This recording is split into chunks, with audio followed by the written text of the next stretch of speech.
Ni Igihozo Hope umufasha wa DJ Mira yatangaje itariki album umugabo we yasize akoze ndetse akanayitirira umwana we w'imfura izasohokera. Karuranga Virgile amenyekanye nka DJ Mira witabye Imana muri Mata 2020 yasize indirimbo nyinshi zimwe zasohotse n'izindi zari zikiri muri studio. Ubwo yasezerwaga bwa nyuma umuryango n'inshuti ze biyemeje kuza ikivi cye bakarangiza album ye ya mbere yari ageze kure.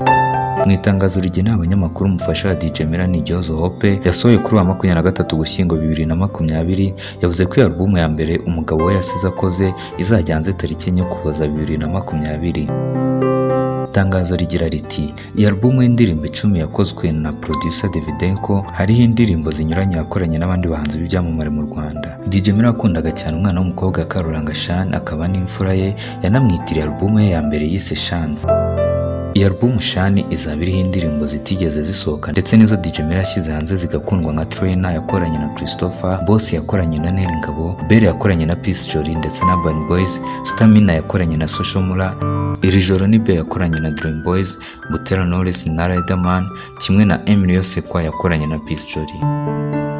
DJ Mira y'imyaka 30 y'amavuko yitabye Imana kuwa 5 Mata 2020 aguye mu bitaro byitiriwe Umwami Faisal aho yari amaze iminsi arwariye stroke.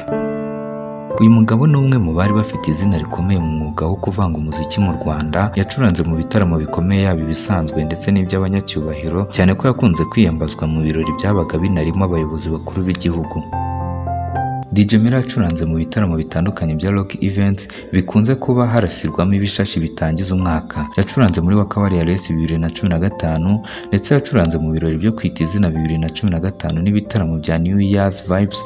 Yanaherukaga gucurangira imbaga y'abantu buzuye Kigali Arena muri East African Party. DJ Mira yibukirwa cyane ku gucurangira Sauti Sol ubwo ari mu rugendo rwo kumurika album yayo ya Live and Die in Africa mu mwaka 2016. Yanacuranze mu birori bya Jameson Connect Rwanda Party, ibitaramo bikomeye bya Silent Disco byabaye mu Rwanda kuva mu mwaka wa 2018 ndetse n'ibindi byinshi cyane.